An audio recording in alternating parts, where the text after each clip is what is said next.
একটা মেয়ের কাছে শান্তির জায়গা তার বাবার বাড়ি। আসসালামু আলাইকুম। আপনারা সবাই কেমন আছেন? আশা করি সবাই ভালো আছেন। আমরাও আল্লাহর রহমতে ভালো আছি। তো এই তো শ্বশুরবাড়ি থেকে বাবার বাড়ি যাচ্ছিলাম রাস্তার ভিতরে। তো ভিতর দিয়ে যাচ্ছিলাম। একটু দরকার ছিল তাই। কিন্তু ওই যে মোটরসাইকেলে বসে অতটা ভিডিও করা হয়নি। যতটুকু করেছি অতটুকুই শেয়ার করলাম। তো আপনারা দেখতে থাকুন ভিডিওটি এবং বাবার বাসায় যে কী কী করলাম, একদিন ছিলাম এবং আসার সময় আম্মু কী কী জিনিস দিয়ে দিল সবই আপনারা দেখতে পারবেন। তো আসলে মায়ের মতো কেউই হয় না। আমরা মেয়েরা মনে হয় একমাত্র মায়ের কাছে গেলে একটু রিল্যাক্সে থাকতে পারি। কোনো কাজ বাজ সংসারে কোনো প্যারা নেই, কোনো ঝামেলা নেই, কোনো কিছুই নেই। এই যে আম্মু অসুস্থ শরীর নিয়ে কত কিছু রান্না করছে, পোলাও, গরুর মাংস, মাছ, ডিম, মুরগির মাংস, এগুলো আমরা এখন দুপুরে খাবার খাচ্ছি। এই যে ভাপা পিঠা বানিয়েছে বিকেলবেলা, তারপরে হলো মাংস পিঠা বানিয়েছে। আসলে অসুস্থ মানুষ একটা শরীর নিয়ে অনেক কষ্ট হয়ে যায়, তারপরও না করে শুনে না। এই যে চিতই পিঠা, একদিন ছিলাম আমরা মানে সবই যা যা পারছে। এই যে তারপর দুধের পিঠা বানিয়েছে, মানে রাত 12টা পর্যন্ত 1টা পর্যন্ত এগুলো করছে সব। তারপরের দিন সকালবেলা আমরা নাস্তা করে চলে আসি। এই যে এখানে আম্মু পোলাওয়ের চাল দিয়েছে। আসলে সব কিছু কিন্তু কিনা, তারপরও মেয়ের জন্য মারা পারে না শুধু কলিজা কেটে দিতে। এই যে এখানে তাল দিয়েছে। আসলে বক্স বক্স করলে দিলে অনেকগুলা হয়ে যায়, তার জন্য কিছু কিছু জিনিস পলিতেও দিয়েছে। এগুলো সব ফ্রোজেন করা ছিল, ফ্রিজে ওইভাবেই বের করে দিয়েছে। বেশ সময় লাগে না আসতে। এই যে এটা পোলাওয়ের চাল, এটা হলো চিনি গুঁড়ো পোলাওয়ের চাল।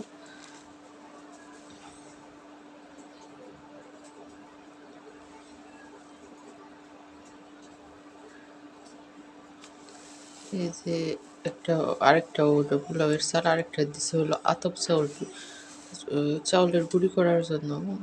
আসলে সকালে এসে পড়ছে তো দোকান খুলে নাই, তো আম্মু গুঁড়ি করে এনে দিতে পারে নাই। আর যে কয়টা আম্মুর ছিল ওগুলাই দিয়ে দিয়েছিল গুঁড়ি।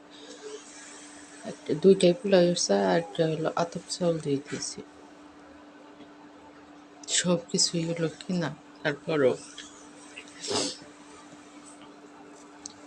বের করছে। আসলে পারতো, যদি বেকারও জায়গা হতো তাহলে আরও দিত। আসলে মোটর সাইকেলের ভিতর অত কিছু আনা সম্ভব হয় না।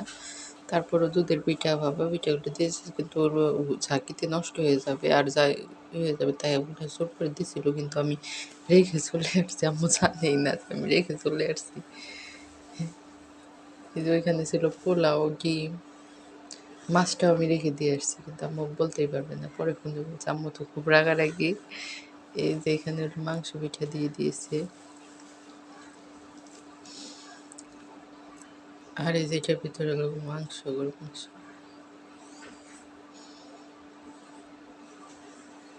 যাতে এসে রান্না বান্না না করতে হয়। আসলে মায়েরা তো মাই হয় না। কষ্টিপ দিয়ে ভালো করে পিছিয়ে দিয়েছে, যে আমি কাটতেছি।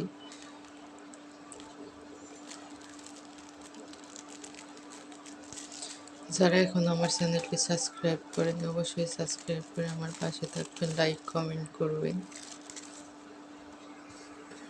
আসলে আমার বাড়িতে যে ভিডিও করা হয় নাই, ওরকমভাবে অল্প অল্প ভিডিও করছি, তাই যে ব্লগের সাথে একসাথেই ছেড়ে দিলাম। যেখানে সালটার আচার দিয়েছে, এই যে এটাও তাল,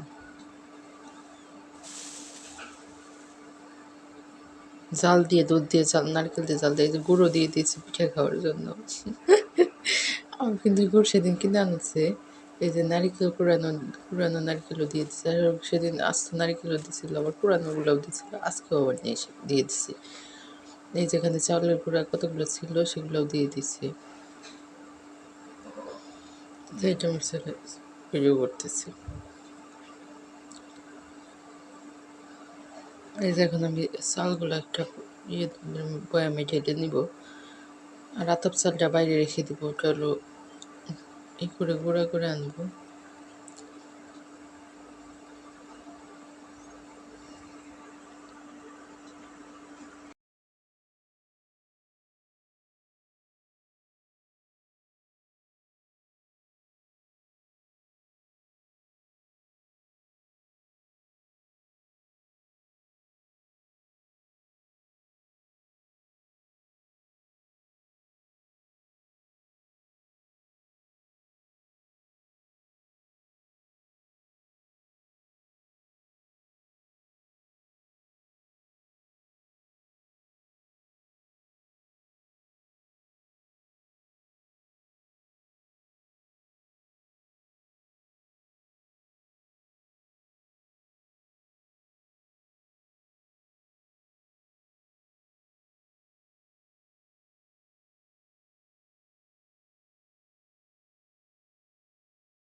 যে তারপর পোলাওগুলা গরম করে নিয়েছি, তারপরে ডিম, তারপর ওগুলো দিয়ে আমরা খাবার খাবো। সবাই ভালো